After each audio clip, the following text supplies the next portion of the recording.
course, what you are going to do, like what are the opportunities that you will be having, and why we need to understand Palo Alto. Okay. So let me share my screen, and then I will go through some of the slides. And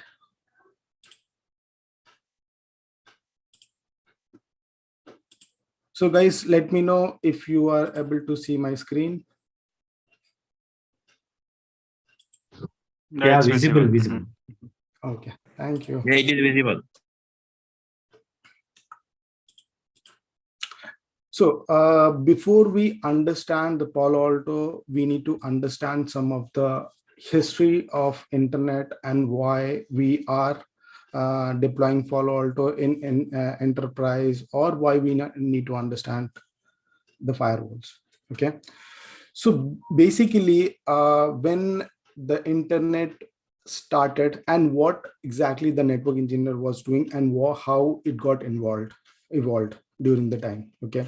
So the history of the internet started with ARPANET, and then started with the small networking, and then internet came, and then worldwide.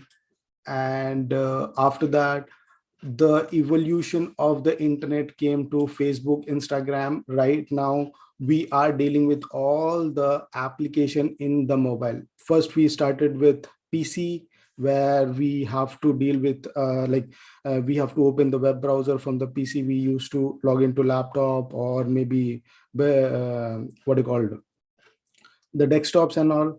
And then the the laptop came, and after that mobile. Now, and it is on application. So whenever you are accessing Facebook, Instagram, YouTube, you will be accessing on mobile. Now you will not be using that much of desktop or laptop. So everything is on application right now, guys.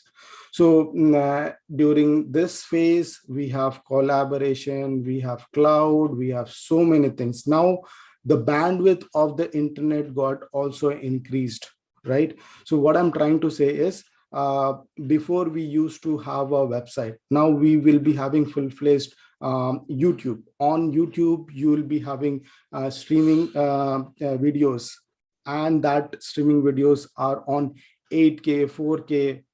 So before we used to talk about some KBs, now we MBs, now we are talking about GBs, right? TVs. So the penetration of internet to everyone is right now is there, and to secure them, the network security comes into the play, right? So the network security, the network engineer or the network security guys, what they do is they secure your network. Now we'll understand how they actually secures the network. We'll try to understand the basic idea of a firewall, how exactly it works, and then we'll try to understand further. Okay. If you guys have any kind of questions with you, please feel free to ask me, or you can raise hands. I'll try to stop over there, or maybe if I'm doing some kind of lectures, what I'll do is I'll just stop for some time, and then I'll take your question, or maybe once I'll complete, I'll take your questions. Okay. So now we'll understand the evolution of the firewall as well. So how the firewall came into the picture, why it is required, how it got, and after that the UTM has introduced the next gen firewall. Right now we are seeing the next generation firewalls right now. So we'll try to understand what is next gen firewall as well.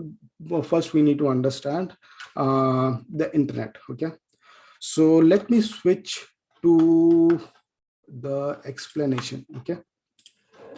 So now, as you guys know, like if we try to understand the internet, all the internet is connected to through the cables, right? So I'll just try to show you something over here. So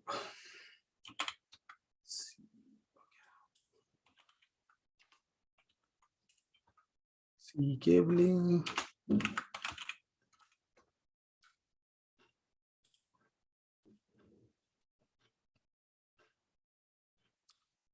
So if you try to see this map, the United States or India or Nepal, Pakistan, whatever you see, every country is connected through this cable. And these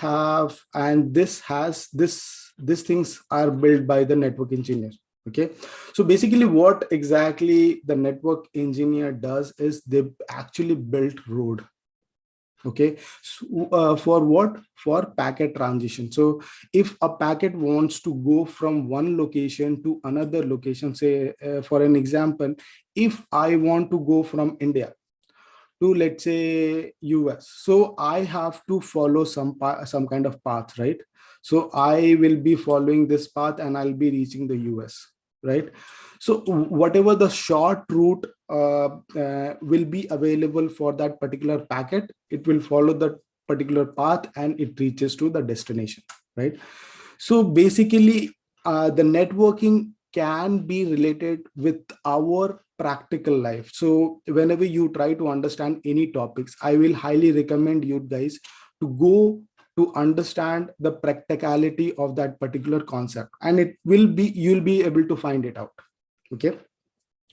So right now, let's say if I want to go from India to US, I have to take a flight and go to US, right? Same way, basically we are building a path so that our traffic can reach from one location to another location, right?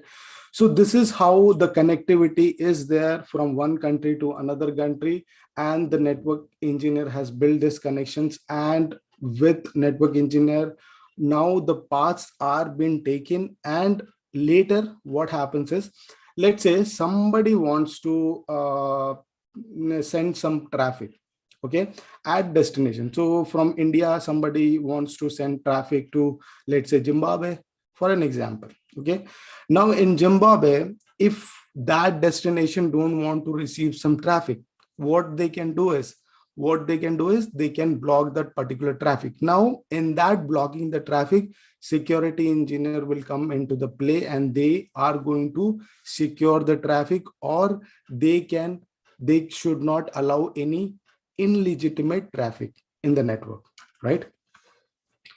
So now we will go and understand the evolution of the firewall, how it gone from firewall born to UTM and all those things. Okay, so let me open the notepad and we'll try to understand these things. Okay, so for an example, I will take the black one so that it should be visible for you guys. Okay, so let's say this is our PC. Okay. Okay, and this is our firewall. Now the firewall evolution we will be understanding. Okay. Sorry, my drawing is so bad. Okay. So first of all, we'll try and understand, say this PC wants to go to internet or any other destination. We should not only focus on internet. We can focus on any kind of destination this PC wants to go. So this is the source and this is the destination, right? Now, at the start, when the firewall was introduced, it was not basically it was kind of understanding the traffic first. Okay, so the firewall was able to understand the layer information. So what layer? Layer 3 information. Okay, so what layer 3 will be having? You should be having an IP address. You should be having a destination IP address, a source IP address. That was the only requirement, and that was the capability of that particular firewall during that time. Okay, later there was some advancement happened, and after that the firewall used to understand the ports as well.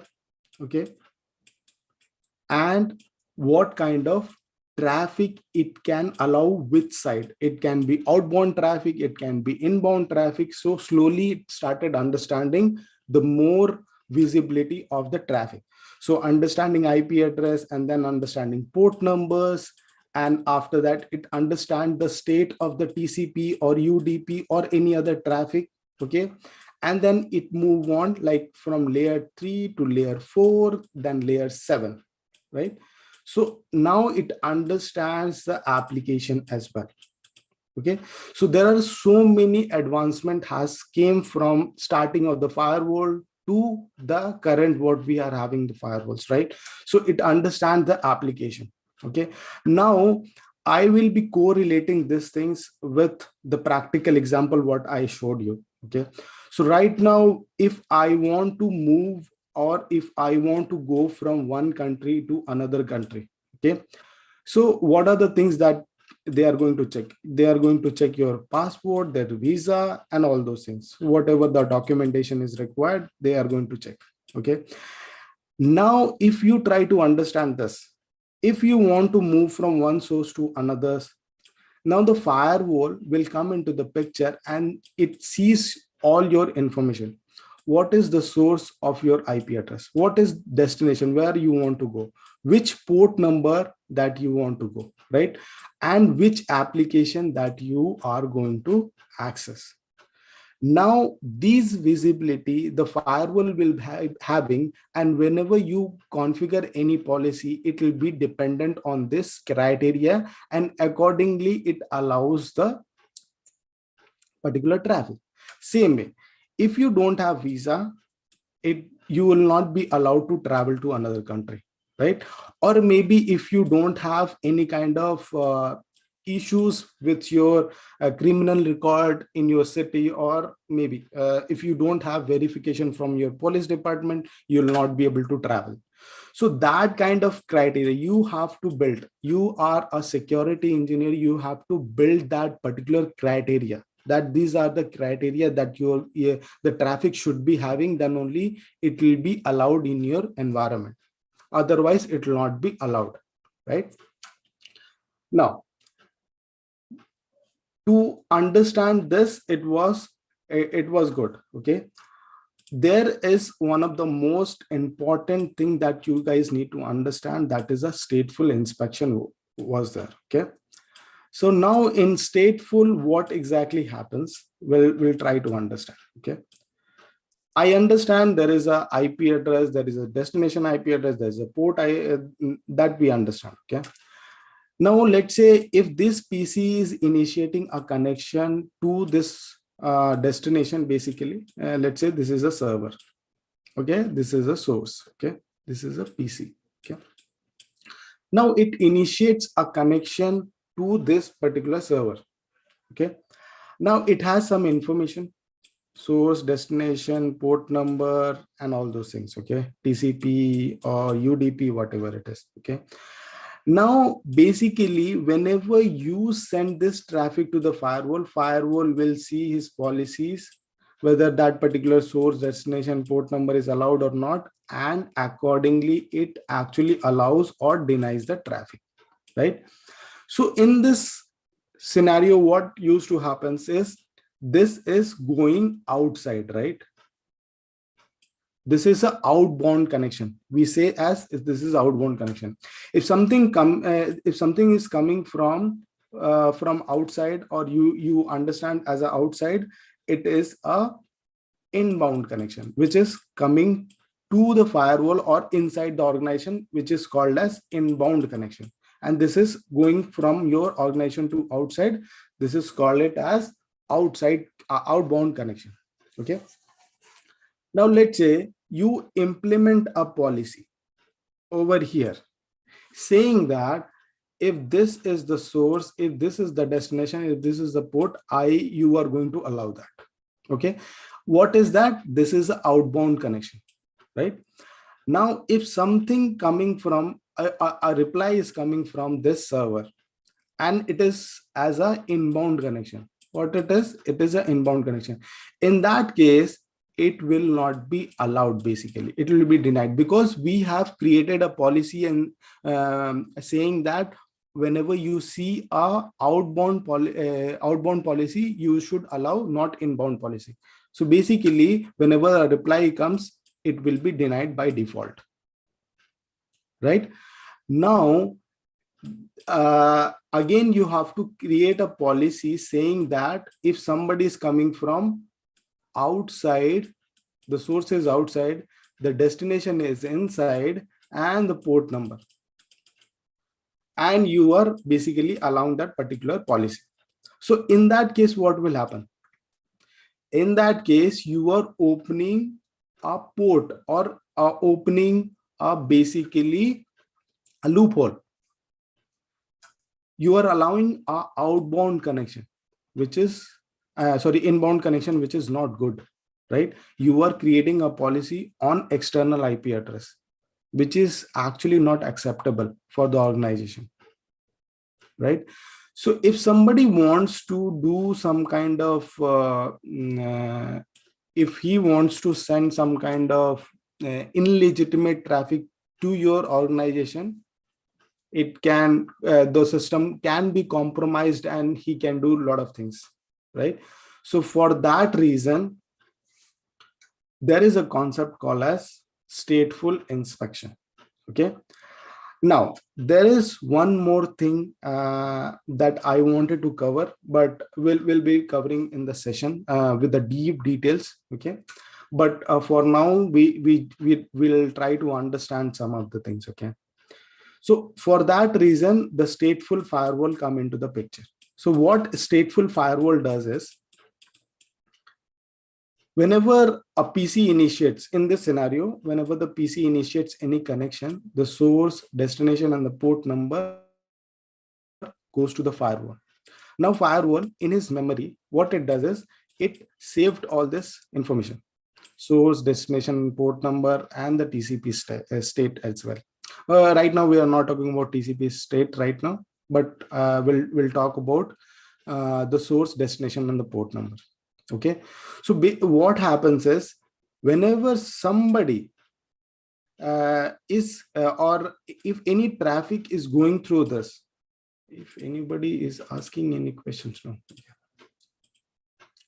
So basically what happens is, they actually the firewall will keep this information in his memory, okay, and creates a reverse policy as well.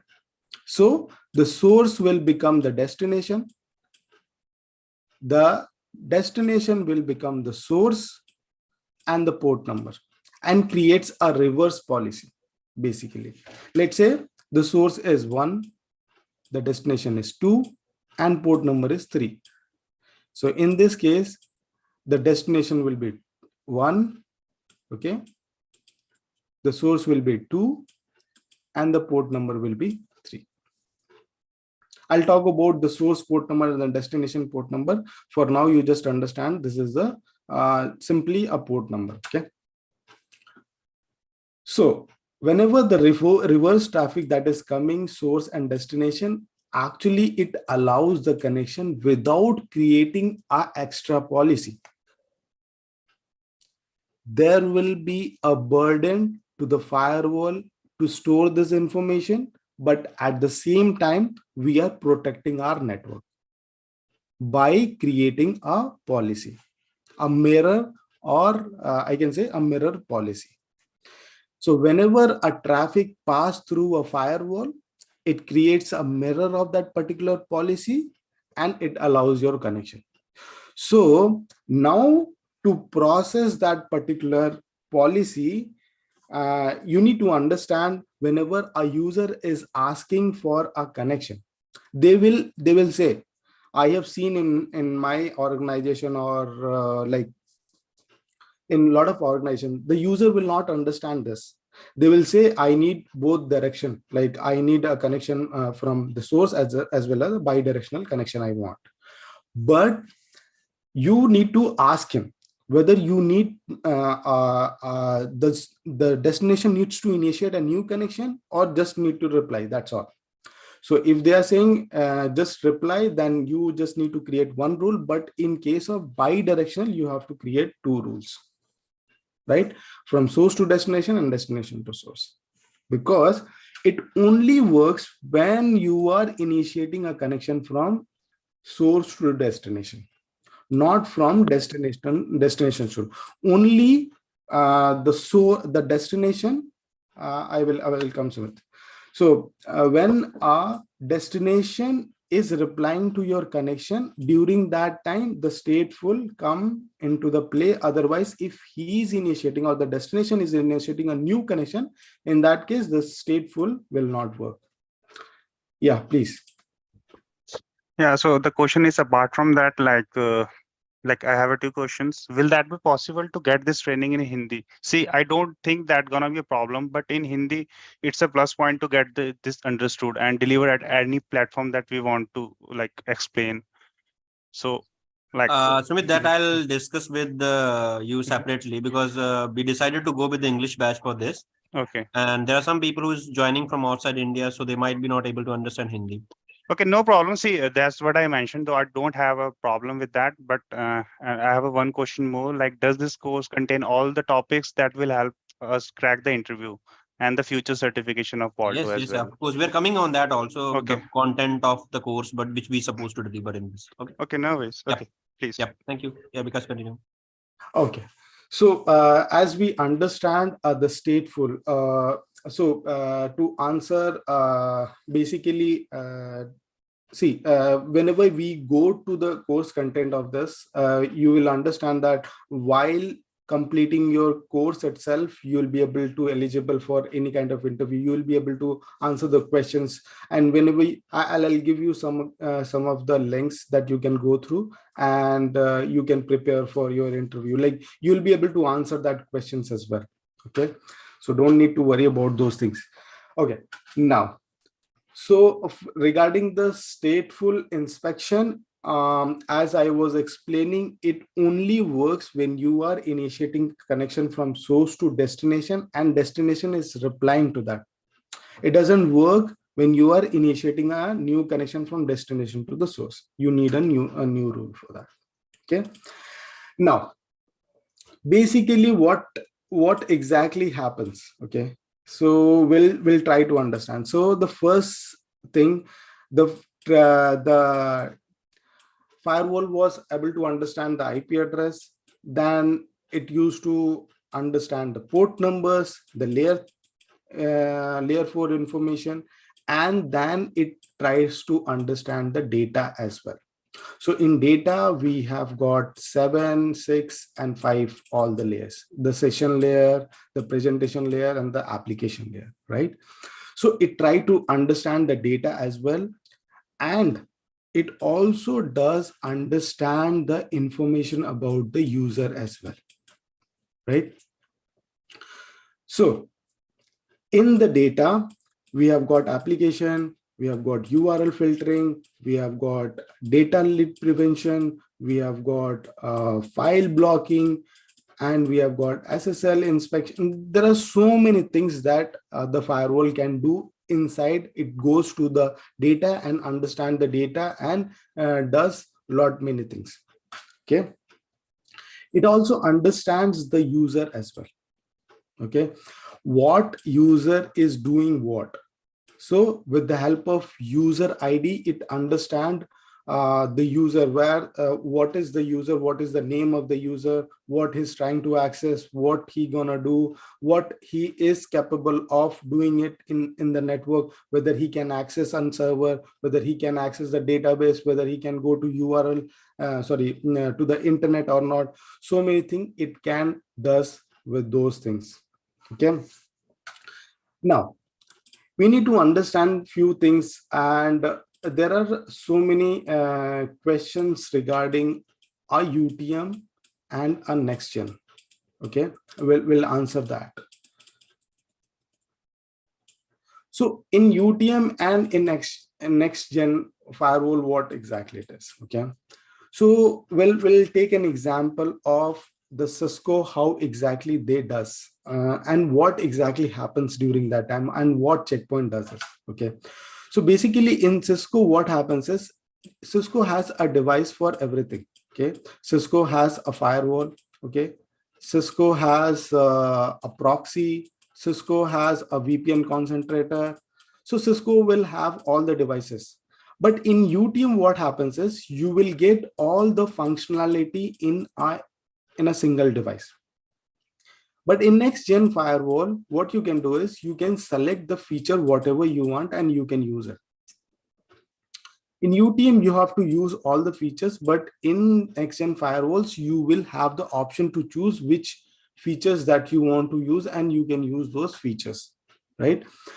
Now, the optimization has been increased from UTM devices to next-gen firewall, because if the traffic is going through all the processing of the particular all the blades or all the services, all the features, in that case, the performance of the firewall will be decreased or deplete, whatever you say.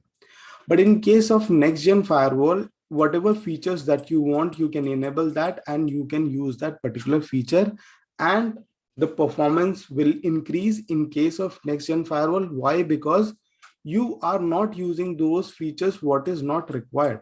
What is required, you are using it. That's all, right? So the basic purpose of getting a next gen firewall is to have a understanding what features that enterprise want and what you want to implement.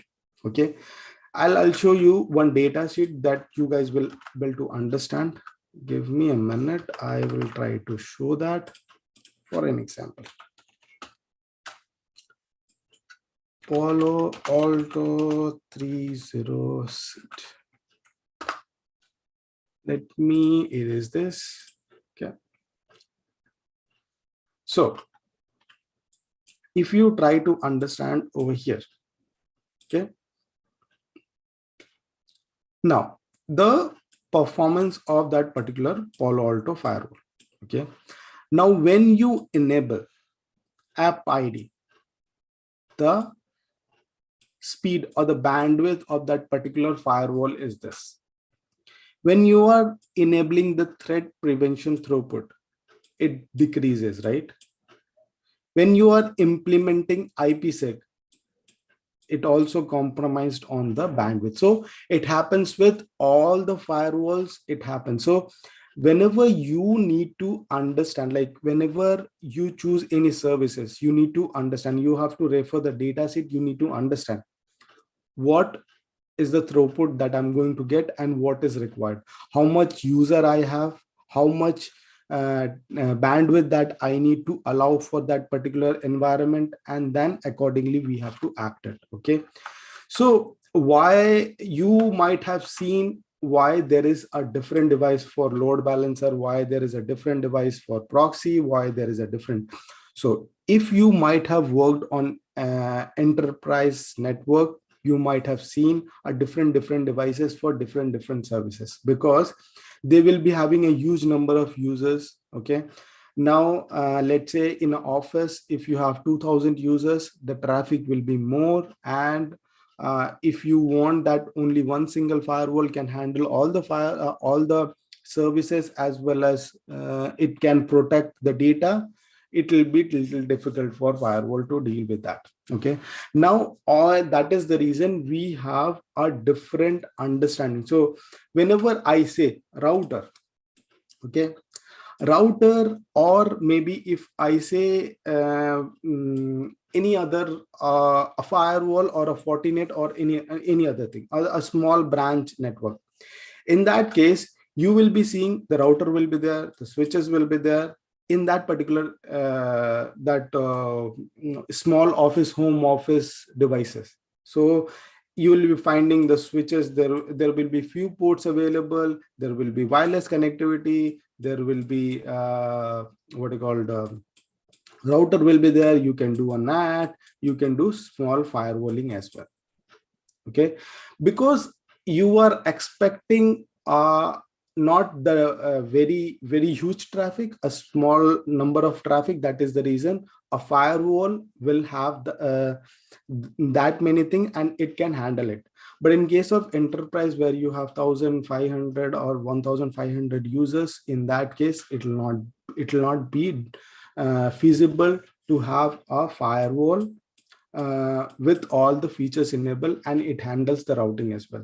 So the main or the sole purpose of a firewall is to handle the security stuff, or basically the policy inspection, right? So deep level inspection it also does, but you need that kind of firewalls. You need to have a firewall which can deal with your day-to-day threat prevention, IPS, URL filtering, everything. So you have to get that particular model, then only it supports that kind of scenario. Okay. I'll give you a very typical, I guess I will have it or not. I will share it. I will share it with you guys when we have a session, like what kind of enterprise scenario looks like. Like I'll draw that particular environment and I'll show you how basic connectivity will be. Okay. So let's get back to this one. Okay. So now, why we have to go with Palo Alto? Why we need to learn Palo Alto? Why we need to learn Palo Alto is, if you see the reports, the Palo Alto is the leader in the market. Why it is leader? Why we need to understand that? Okay. So if you try to understand the Palo Alto, you need to understand what exactly extra they are doing in terms of FortiGate, Cisco, Checkpoint, or Juniper, whatever you think of in a firewall. Okay. Basically, what it does is it gives you all the flexibility what you need. Okay. If I talk about a firewall, okay.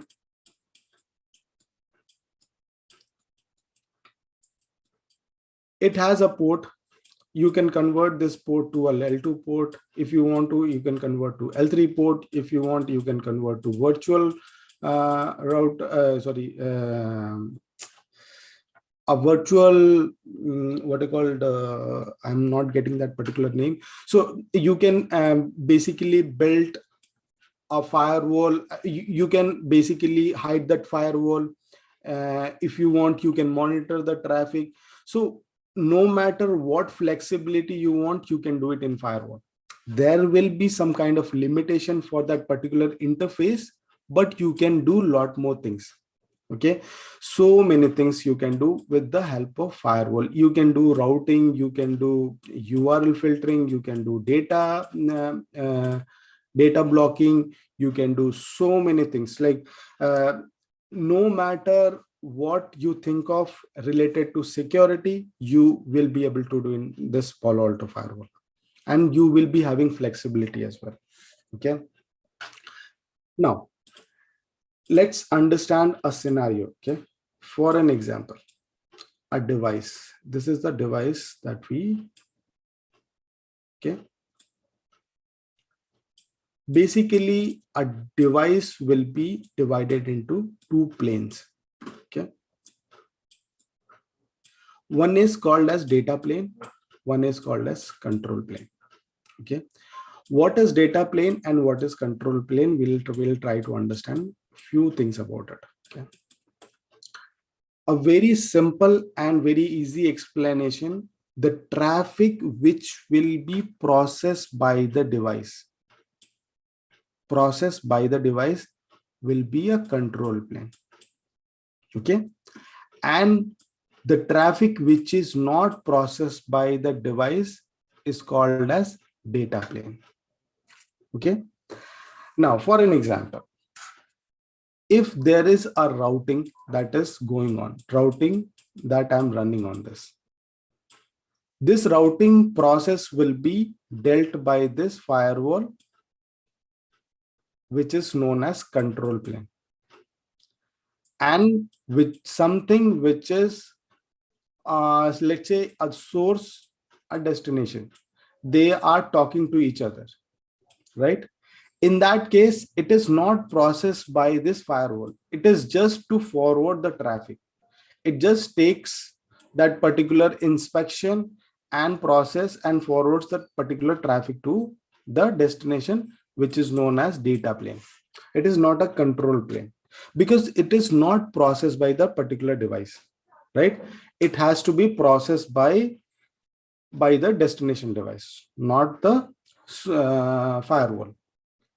But in case of routing, when you are doing an SSH, for an example, okay, from this device to this firewall, that is called as control plane traffic, because we are doing the SSH to the device, and the device is responding to that particular information. Okay. Now we'll go to a deep analysis when we go to the session, because in data plane also we will be doing some of the CPU works as well, and why it is considered as data plane, and when the CPU will come into the picture. I'll explain you about that in a very detailed manner. Okay. So to try to understand, if you have understand what is the difference between our data plane and the control plane, if you have any questions, please feel free to ask me. Okay. Now, any questions, guys, till now? If you have any question, please feel free to ask me. Yeah, see, yeah, I have one. Yeah. So for me, the Palo Alto is like like we are doing the practical in a real environment, right? So do we have the lab as well as the troubleshooting in terms of real environment cases, which we have the like live issues in the sector? I can give you some of the labs, like you guys can practice that lab. Few which I have seen in the enterprise environment. I can show you the lab, what can be issue, what are the things that I'm going to cover, those things as well. Okay. Okay. Okay. So I guess we are good, and we'll go to the content. What are the things that we are going to cover in this? Okay. So let me just try to understand. Okay. So these are the things that we are going to cover from this course, and there are so many things that we will be learning from this. Okay. So you guys can understand. So identify how the basically work together with OS. So basically we'll talk about how the packet flow are, what are the components, what are the features that we are going to get, what are the what is the data plane, what is the management plane, how exactly the control plane will come into the picture, where the data plane will come to the picture. We'll try to explain each and everything. Okay. And we'll try to understand the components and the features that we are going to get with the help of Palo Alto Firewall. Okay. And we'll also see, like in during the process time, like whenever a Palo Alto device flows, like whenever the traffic enters into the firewall, what kind of traffic flow the firewall will take, the traffic will take through the firewall. We'll try to understand with the diagram as well. Okay. And as I was explaining about the interfaces, what are the interfaces type in various environment, where in which, okay, I was talking about the vWire. Okay. So what are the interfaces, what are the flexibility that you are having, will try to understand each and everything. So if you try to see this, okay, there are so many interfaces type that we can configure. If we try to understand this, like, yeah, there are so many flexibility that you are having. Let's say, for an example, if you want to have a switch in your environment, you can configure as L3. If you want to have a policy as well as L3 connectivity, some kind, if you want to use routing, you can do that. vWire is something like, if you want to hide your firewall, you don't want to configure an IP address, and you just want to have a blank. If somebody wants to trace it, nobody can find a firewall. It's just that it process your traffic and it process your policy, whatever you configure. Okay. TAF interface, you can monitor the traffic and you can generate some alerts. You can create a serve interface, you can create tunnel for IPsec VPN. Aggregate interface, if you want to like have multiple interface, you want to bind it, you can do that. You can have a loopback interface. You can have a decryption mirror interface. You can have a VLAN interface.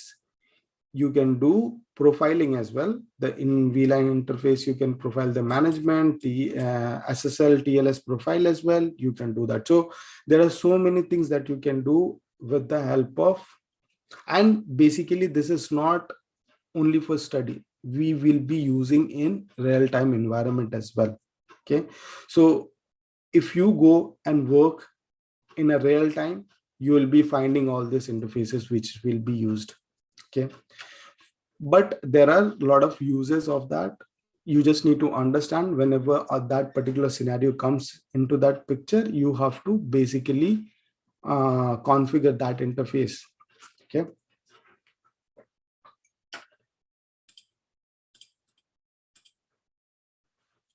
Okay.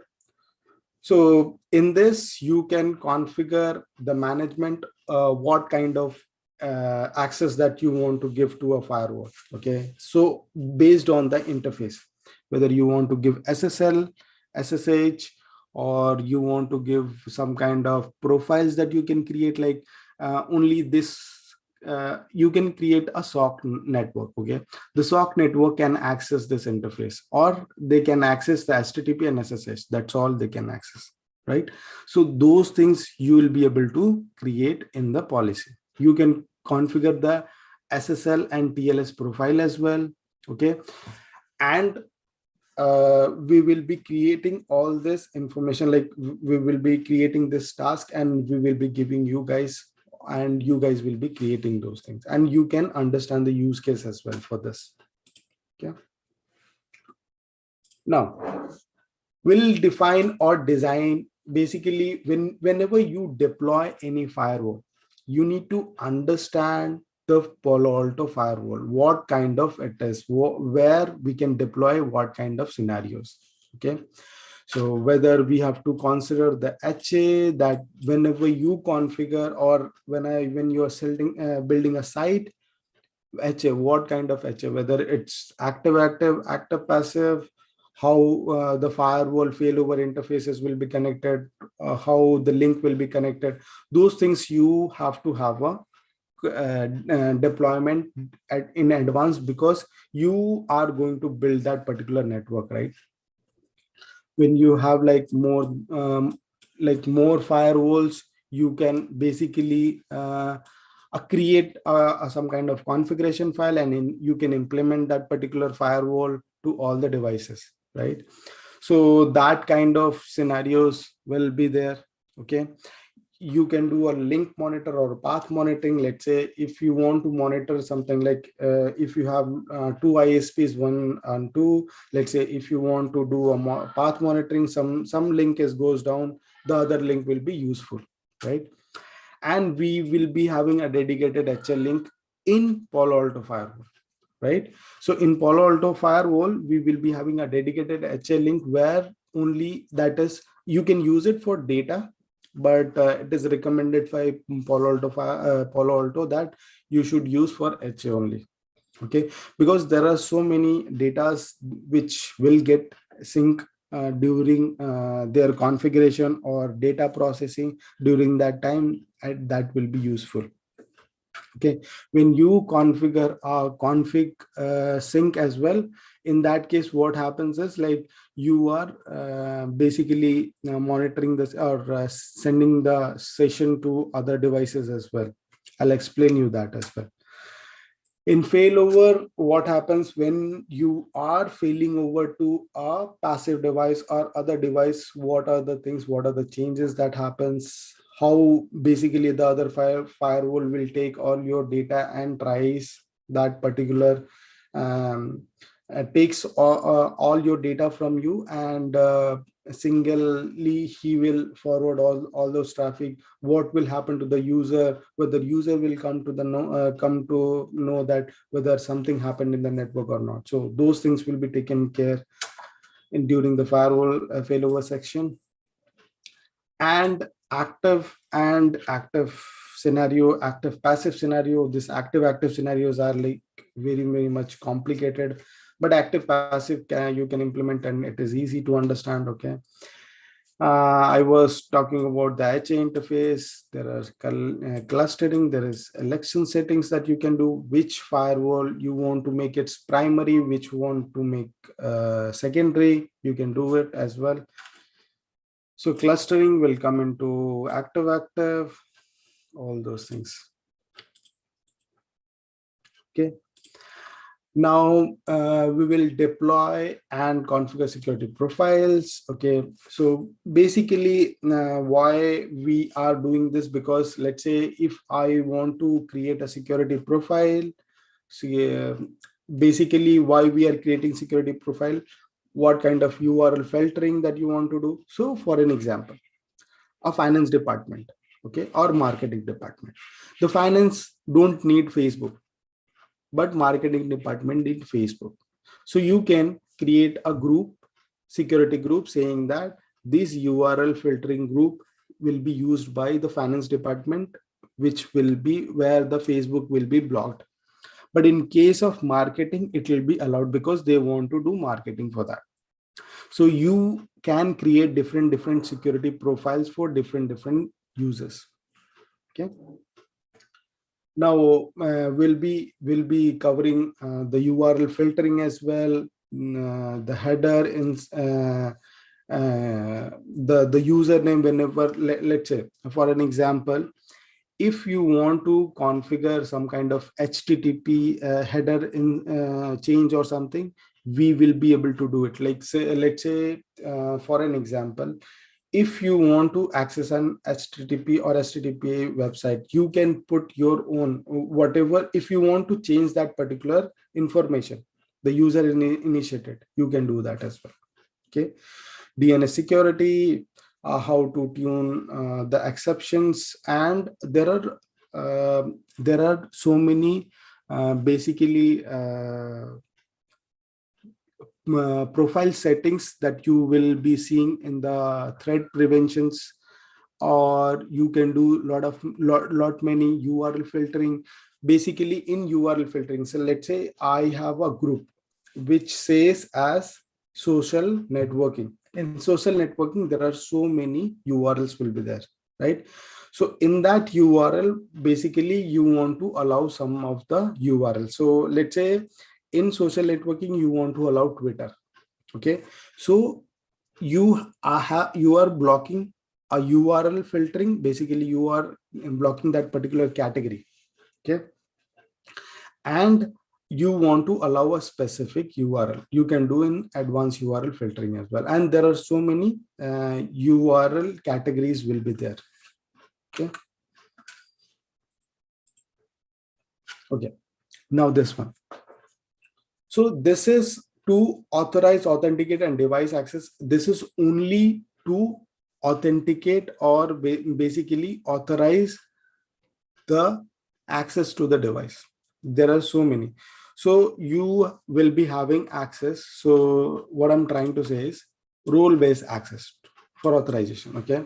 So let's say you having a team which has L1, which has L2, which has L3. So basically what exactly meaning here is L1 engineer, L2 engineer, L3 engineer. So L1 will be monitoring, and L2 will be some kind of simple stuff they will be doing, like creating policy or something. And L3, they will be having full access to the firewall. So you can define that. So L1 engineer, what they can do, the L3 engineer can do, and what L3 can do. So those kind of things you can define in the role base. Okay.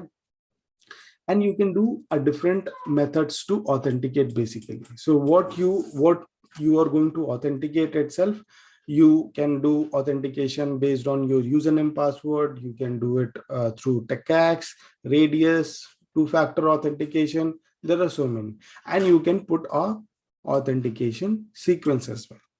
Okay, so you can say first you are going to authenticate with username password. Let's say that is saved in Radius or TechAx or two-factor authentication, or you can basically sequences.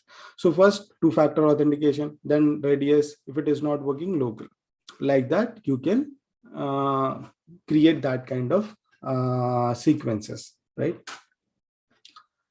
Now, the device access method. So there are ways of accessing a device. It can be HTTPS, you can access to the console, you can access through what you call SSH, or though those things are there, you will be able to access it. Okay, so basically we will be using through console, SSH, or we'll be doing through HTTPS. Okay. So once you log in, you will be authorized that what kind of level that you are having. Okay. And once you are authenticated. Okay. Now, this is one of the interesting one, and we will be using it. So basically, the certificate, what is the use of certificate, how you are going to create the profiles, and the certificate chain. Okay, I'll give you a very simple way to understand certificate. Certificate is nothing but it is a you just try to understand whenever you complete any course, or maybe whenever you complete any kind of certification, you'll get a certificate that you are a Palo Alto certified engineer. Okay, so whenever you show to anybody, like to the office or interview or somewhere, they will understand, okay, this guy is certified Palo Alto engineer. So that proves that you have a knowledge about it, right? So same way, if somebody is coming from Google, there should be some kind of certificate which proves that that traffic is coming from the Google, right? So that is there for the certificate. We'll talk about that as well. Okay, now we will be configuring routing as well. So there are the Palo Alto Firewall does dynamic routing, like it supports OSPF and all, RIP and all these things. It can have a redistribution profile, but it has some kind of limitations because the firewall is primarily used for the firewalling purpose, not for this one, what you called not for routing purpose. Okay, it can does few routing stuffs, but doesn't do way good routing things. Okay, you can do static routes, route monitoring, policy-based routing, virtual route versus logical router. Okay, so you can have a different virtual router inside that. Palo Alto Firewall will explain that as well. Okay, yeah.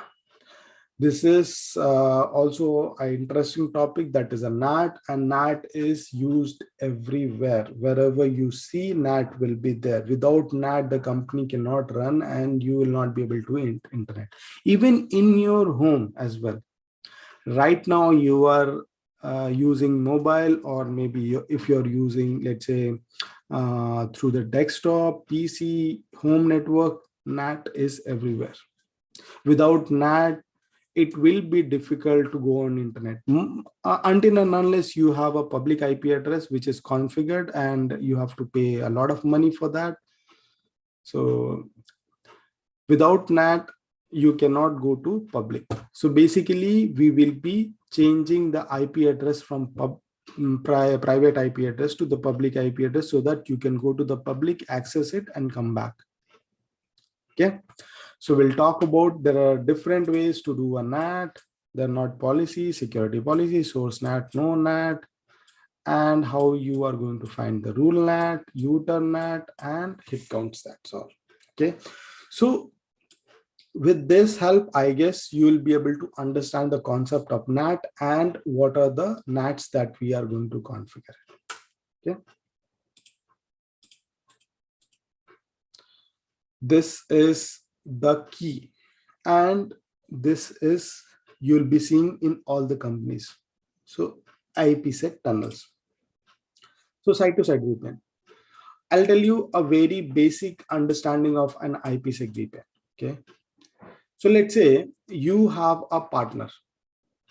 You or in a thing, I can give you a very basic example. Okay.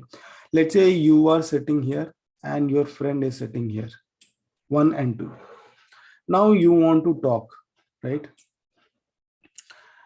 And if somebody is listening to you, you will not be able to talk comfortably. Okay. So in this case, what happens is, whatever you say, if third party is listening, you will get irritated. And in that case, what you are not going to talk, you will go in person and you will talk. But in case of, if let's say, if this company is sending traffic to this, and if somebody is actually taking, seeing the data, what one is talking to two, in that case, it will be difficult for everyone to understand this. Okay, sorry, it will be difficult for one and two to talk to each other, because the company data will be a very sensitive data, right? So for that reason, what the IPsec tunnel does is, it encrypts your data. It actually encrypts your data. And if somebody wants to read it, so for an example, how are you? If I'm sending to two, when he sees that particular data will be #134, comma, semicolon, A, B, something like that. He will be seeing this kind of data. So he'll not be able to understand what they are talking to each other. So basically, side-to-side tunnels will provide you security. At the same time, it provides the access from one private network to another private network on internet. Okay. There are so many flavors of that, but this is the basic concept.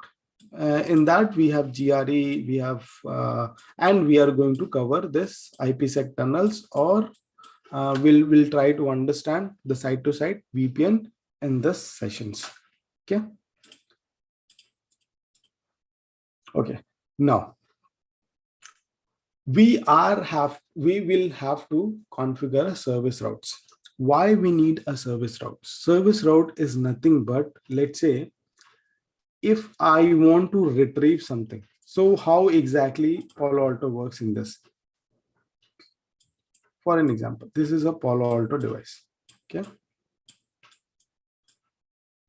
And it is connected to the Palo Alto network service.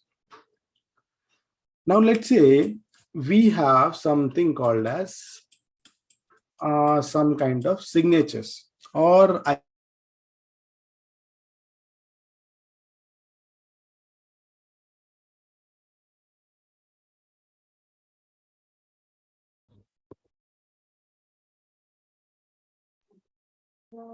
Your voice is not audible. URL categories.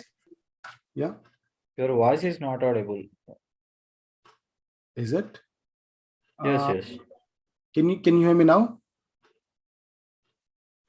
Yeah, now it's okay. Is it not clear? Yeah, now it's okay. Okay, fine. So he needs to get the data from Palo Alto cloud, or maybe Palo Alto network. Okay. So in that case, what happens is, you have to give the particular access. So now basically in Palo Alto Firewall, we have something called as MGMT interface. Okay. Now all the traffic will be going through MGMT interface to cloud, or to Palo Alto network. So you can say this MGMT interface is not connected to internet. We have to create a service route and says that no, it has to be reachable via Ethernet 1. Okay, so you can have a default route, we can have a destination route, custom route, we can have a destination service route, and acquire these kind of services. We will be having so many services. AD connectivity, right? If I want to use a AD, I want to connect to AD, right? I'll be using, let's say, Ethernet 1/1/2. So for that, we have to create a service route for that. Okay, we have to define from which interface that service will be used. That service will be reachable. Okay, and we'll check how we will be verifying that service route is going through that particular interface or not. Okay. Now, we will be also seeing the QS. QS is quality of service. So basically, if you want to send a traffic from one source to another destination, what happens is the QS devices, what they will prioritize your traffic. So let's say the video traffic will be more prioritized than audio traffic, right?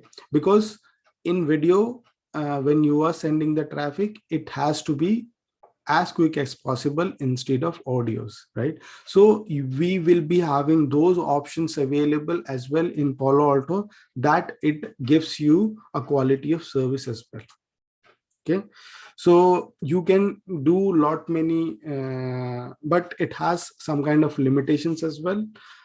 You can do it per application basis as well. Let's say if you are using Zoom in your company, you can give more priority or more policies based application as well. So Zoom can be used for more bandwidth. Maybe for example, you give 10 Mbps for Zoom for a single user, something like that. So you can do as well, but it has few limitations as well.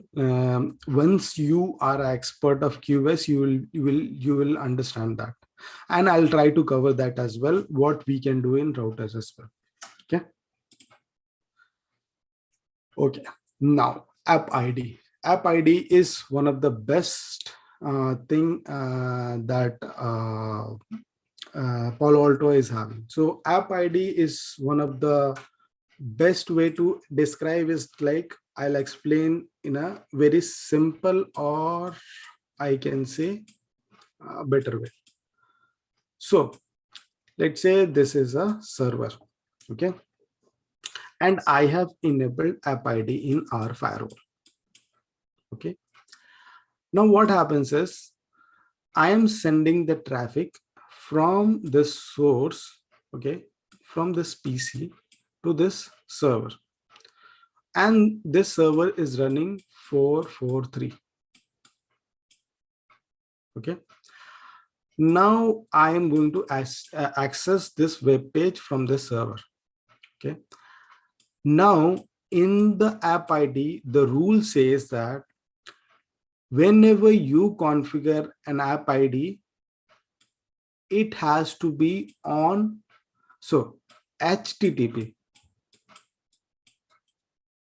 runs on port number 443, and HTTP will look like something else. I will explain you in a different way. Just give me a minute so that you guys will understand that. Okay, so sample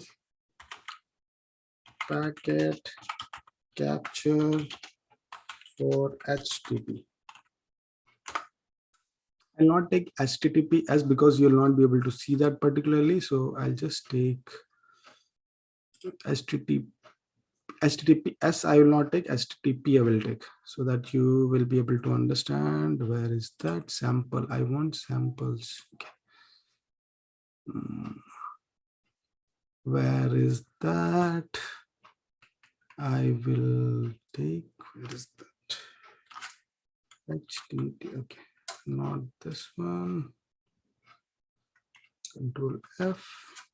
HTTP. Okay, so this is the HTTP. Okay, a simple capture.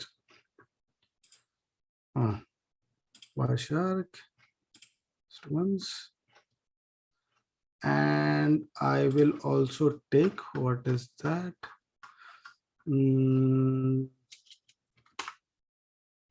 I will take telnet connection. Okay, raw traffic. Okay,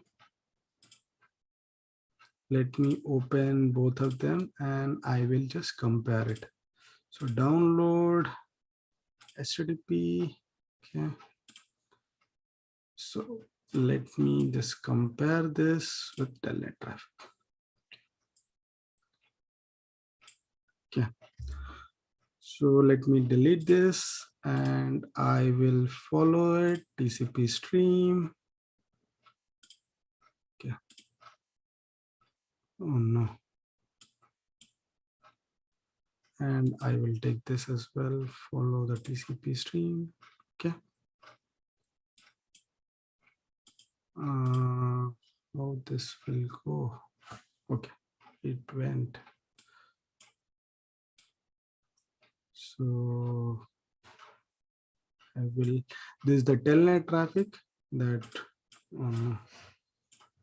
okay. And where is our HTTPS traffic? Okay.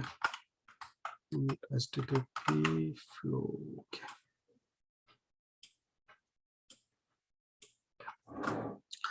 Now, if you understand the pattern, okay. Now, whenever we initiate any kind of telnet traffic, first, what we are seeing, the login page, the username, and these are the options that we are seeing, right? But when we initiate any kind of HTTPS traffic or any kind of web traffic, we will be seeing this kind of information. Okay. Now, some users, what they do is basically,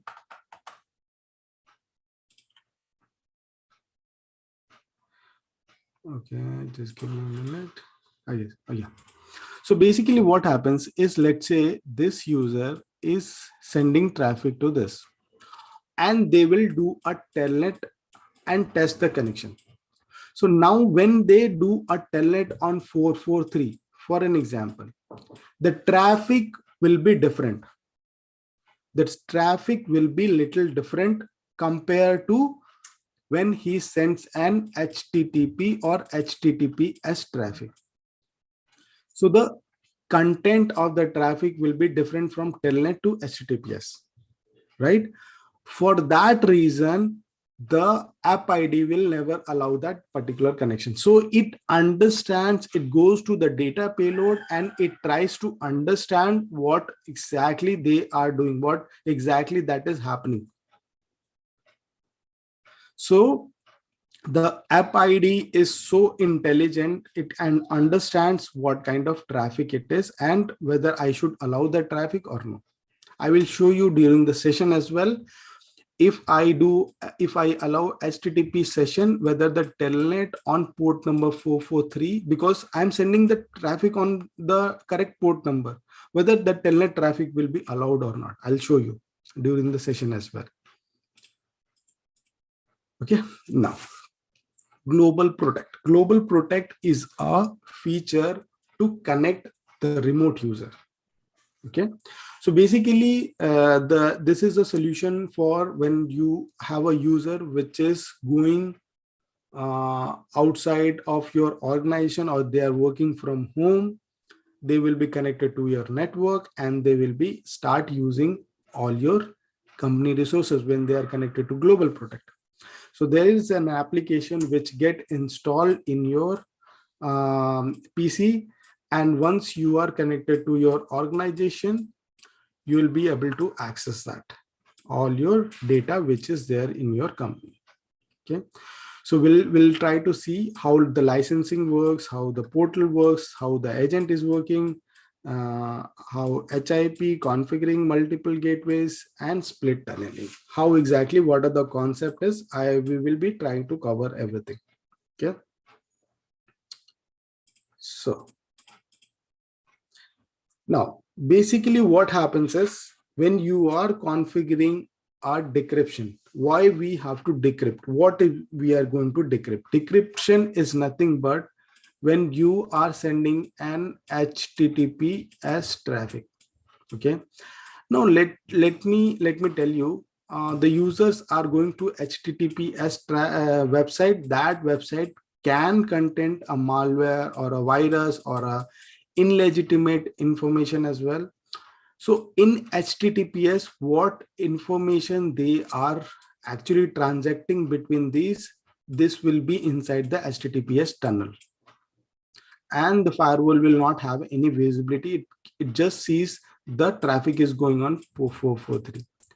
So once you decrypt that particular information, you will see the user is going where, what it is doing, or maybe in a case wherein if you have not allowed that particular user to allow to a Facebook or a social networking or YouTube or any other website which is not allowed in the company environment, they will be blocked with the help of HTTPS traffic. Okay. You will be having a forward proxy, whatever I talk about the forward proxy, and you will be having exclusion as well. Like if you want to do some kind of financial transaction, you don't want that particular traffic to be decrypted, because that is a private information. You should not decrypt that particular it basically it will not be allowed. So that is a financial transaction. You are going to exclude that particular category as well. Okay. And then SSH proxy, how you are going to do it with the help of decryption. What you are doing in SSH. Okay. Now wildfire. In wildfire, what we are going to see is like, let's say if you want to send some traffic or if you want to download some of the data. Okay. I was talking about that Palo Alto services, right? So let's say this is a website and you are going to download some of the things. Okay, we have a firewall in between. Now, voice download, it actually, when you activate wildfire, it checks the information. Like whenever you download the file, it goes through a firewall. So firewall, it understands the pattern, what kind of data it is. Okay, if he feels that that data is not, it is the signature of the data or the pattern of the data is not good or it is not legitimate, it sends that particular information to the wildfire cloud. So what kind of subscription that you have taken, it depends on that. You can have a wildfire appliance as well. So it sends that particular information to the cloud or the appliance, and the appliance will check that particular information, whether that particular data is a legitimate or illegitimate, and sends that particular information. So there are so many criteria you can configure, and you can configure those information. And finally, it sends a verdict that, okay, whether you should allow that particular information or you should not allow that particular information or file to the user or not. Okay. So wildfire will come into the picture when you want to process any kind of information which is not there or which can be illegitimate for your network as well. Okay. Then we'll move on to, because we have covered most of the things in Palo Alto, we'll move on to Panorama. We'll try to understand. So Panorama is nothing but it actually ways to manage the firewall. Okay. So if you have like hundreds of firewall in your environment, okay, so in that case, what happens is you will be using these templates or maybe template stack. I'll talk about template stacks later, but yeah, with those things, you will be able to access or manage the firewalls, right? So you can build your template, and that template will have all the information related to what kind of dynamic updates, what are the policy implementation, what is the HA peer information, all those informations will be there, and you can push that particularly. It will be common to all the Palo Alto firewalls, which, let's say you have a region in US. Okay, so US region will have a set of syslog service information. UK will be having different, Asia will be having different, so something like that. Okay. Yeah, you can group them according to that. So in device group, you will define all your policies. In template, you are going to define the basic configuration, the syslog, the zones, and all those things. But in this device group, you are going to configure the NAT rule, policy, device group, your URL filtering, everything you are going to define in this. Okay. So managing the firewall configuration. Okay, now there are so many things that you can manage. See, Panorama is nothing but it is a database of your policy. Okay. So all your updates, all your configuration, everything will be over there. You can log into the firewall with the help of Panorama as well. If you are in Panorama, you will be able to access the firewall as well. Okay. You can upgrade the firewall. You can take a backup of the firewall. You can basically sense the updates of all the signature IPS, URL filtering, every signature. You can send it to the users as well. The firewall as well. Okay. And you can configure role-based access that we have, what we are seeing in firewall as well. Okay. You can check the health status, whether it is up, down, you can check that as well. And most importantly, I guess logs. Yeah. You can take all the logs. So there is a benefit. If you are in Panorama, if you have hundreds of devices, somebody is saying that, okay, this user is not able to connect to this destination. You can open the logs, you can put the source and destination, and you can find it, whether it is getting denied, allowed, what is happening, whether the URL is not allowing it. So you will be able to see all those information as well in that particular log by sitting at Panorama. Okay. So it's a one-stop solution for your firewall management, and you will be able to, I'll show you during the sessions as well. Okay. So basically, whenever you are going to upgrade the Palo Alto Firewall, how you are going to update it, how exactly updation happen for HA environment, how you are going to push that particular update from Panorama, how you are going to schedule, manage those updates, right? So all this information we will be able to cover. Okay. Now, the last thing that we are going to see is troubleshooting. So all the sessions will be having a troubleshooting kind of scenario. Like, let's say if I'm taking IPsec, there will be a troubleshooting sessions for that, right? So in IPsec, what are the things that you are going to check? If you have many tunnels, what are the things? Route-based, policy-based, tunnel monitoring, GRE, everything. So all those topics will be having the troubleshooting steps that you can go through. Okay. And I'll be adding the enterprise view as well, how in the real-time environment, how exactly it works. Okay. What are the information that you have to take from user to understand the issue as well. And these are all the things. It's like on the interface level, what are the things that we are going to do?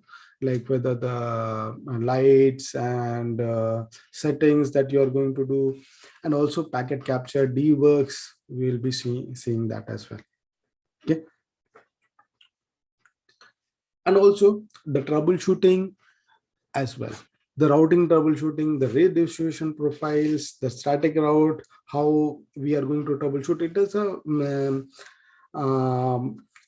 I will be maybe during the configuration time, like if I miss something, it might be intentional or it might be I have missed it. You will, I will try to create that particular troubleshoot scenario so that you can understand what is missing, what you have to look for or something. Okay. So those things I will try to create it. Okay. And I'll be asking questions that what I'm missing, so that you will understand what. So there is some phases. You have to configure this 1, 2, 3 steps. Okay. If you miss something, you have to look for what information that I'm missing for, and what kind of log that gets generated when we are missing that kind of information. Okay. Okay. Now, so the reports are very important. Basically, some of the users, or maybe I can say that if you are in company, they will be asking for basically graphs, who have used, what user has used, what kind of basically in our organization, what kind of URLs or what kind of categories of the internet is used. whether we have to remove that category. So they will be using that information to project what policy that we have to implement. Let's say social networking is used 50% in our network, so they'll cut down or they will create a new policy saying that, okay, I don't want that. So that kind of things. And also it will be useful for your troubleshooting as well, when it was down, when it was up, why it was down, what is the reason. We can, let's say some link was down, so we can call the ISP saying that due to that particular link down, we have kind of created, let's say, lost some of the financial monitoring in, so in that case we have to ask the ISP why it was down. Due to with the help of graphs we will be able to get that information. Yeah. Okay. And also we are going to troubleshoot the portal, gateway, how we are going to troubleshoot, what are the information that we have to look for. If the user is not able to connect, why he is not able to connect, what are the information you have to take from the user, or what you have information you have to look into the device. Okay. And NAT policy, security policy, decryption, authentication policy. So basically whatever I've mentioned that, yeah, I'll be including the troubleshooting session for every concept, so that you guys can understand what and how to verify that. Okay. Yes. And also the HA functionality, how it gets triggered, how we are going to monitor all those things. Okay. This is what we are going to cover for Palo Alto. Okay. And these are the information, or these are the topics that I'm going to cover. Even I'm going to, as I said, I'll be going to include the real-time environment as well, that what kind of scenarios, what are the information there, they will be asking, you will be asking with the user to understand the issue and troubleshoot the issue. They will be saying internet is not working. Okay. There might be a scenario wherein the DNS is not connecting. In that case, the internet will not work, and you will be searching in the firewall whether the rule is allowed. So you have to ask a correct question from the user and get the information. So those things I'll be including it. Okay. Thank you so much for joining this session. I will see you in the class, and over to you, Gaurav. Yeah, because so guys, any question related to this training, please. And from coming Monday, we are going to continue from 8:30. Sir, question is what is the prerequisite for going with Palo Alto? What Basic knowledge? networking knowledge is required, guys, to understand any of the firewall. CCNA. Because see, Palo Alto have a two module, PCNSA and PCNSE. So okay. Initially, we are going to start from the basic, and then we are going to jump on the troubleshooting and the configuration. Each and everything is there. So similarly, it's like a CCN and CCNP. So every firewall have a two different module. Either you'll take it Palo Alto or Checkpoint or Fortinet. So they have a different module for the basic and the advanced level. Okay, so CCNA is required at least. Yeah, the basic networking knowledge is required. If you're already working on routing and switching, then it's very easy to understand and grab the advanced firewall concepts. But I have not any industrial experience, but knowledge of CCNA and CCNP I have, but not any. That is more than sufficient. That is more than sufficient, because any of the L2 position profile, when you are applying, their requirement is like a BGP, MPLS, and additional knowledge for any of the firewall. Okay. Okay, Yes. fine. Yeah. Hello? Any question, guys? Hello. Yeah, Rohit. Yeah. So Panorama is covered, right? In this. So guys, I'll describe about the licensing part and all. So basically, this Panorama is not a part of firewalls. One thing, this Panorama concept we are gonna describe in theoretical, but we cannot perform till the time we don't have a license for the Panorama.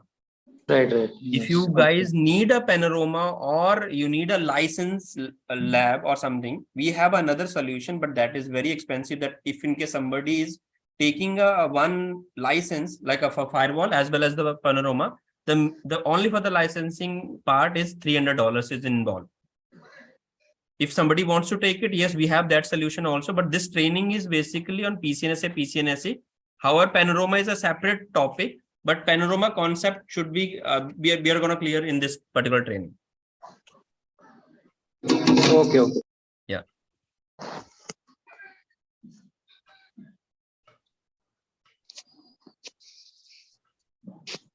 Yeah, guys, any other question? Gaurav, do we have lab also available of this training? Yeah, let me share my screen just 1 minute.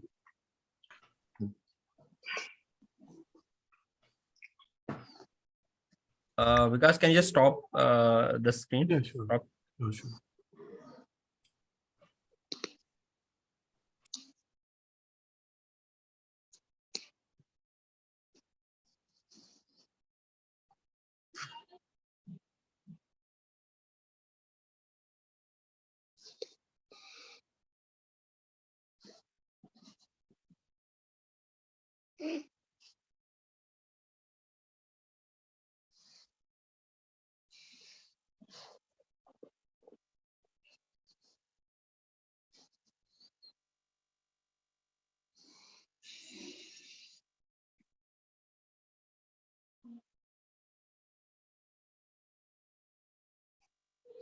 So hope you guys can see my screen, correct? Yeah. Yes, Gaurav. So yeah, similarly, you guys are getting a URL and the user ID and password for this particular lab. And simply you can just log into this. And now you can see everything is there. Even you can see for the checkpoint also, you can see for the Palo Alto. So we have a different trainers, and they have their own labs. They have already created the topologies. You have access to these. From the basic to advanced, everything is covered up in this, guys. So now you can see this is the topology. Simply what you have to do, you have just log into our server and you can just turn on the devices. So these kind of labs is already there. So you can see we have a 2 firewalls in one topology. So you guys are getting access to this lab, and it's 24/7 you can access it.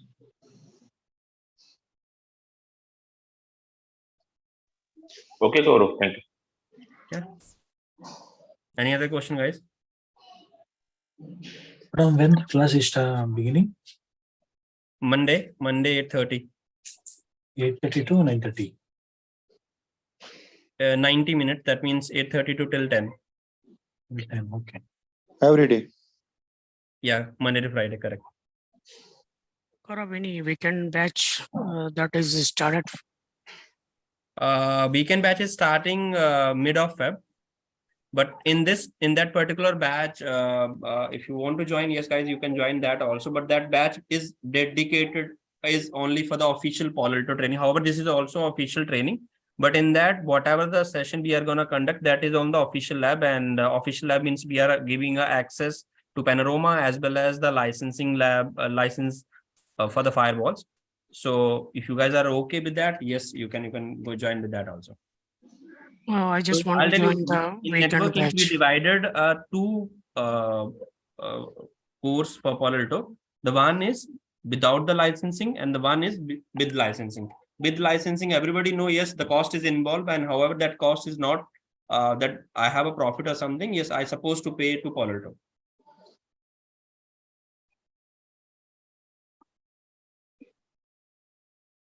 So beacon batch is also starting. That is mid of Feb. So fee varies for this batch and that batch, right? No, the difference is nothing. Of whatever the topic is there in PCNSA, PCNSE, everything is we are gonna cover. But there are some licensing part is required because you can just elaborate which things we cannot cover on the simulator or something. Okay. Yeah, so basically what happens is like if you have license, okay, you will be able to do Palo Alto Panorama labs, okay. and also some kind of URL filtering or something. But without licenses, you will be able to cover all the Palo Alto labs, not the Panorama labs.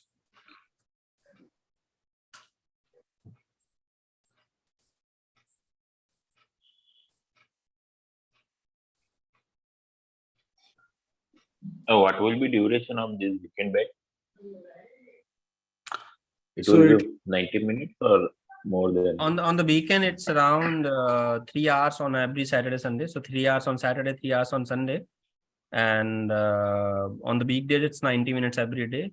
So you can calculate it's around 8 to 9 hours in a week. On the weekdays, and on the Okay, weekend, so- it's 6 hours.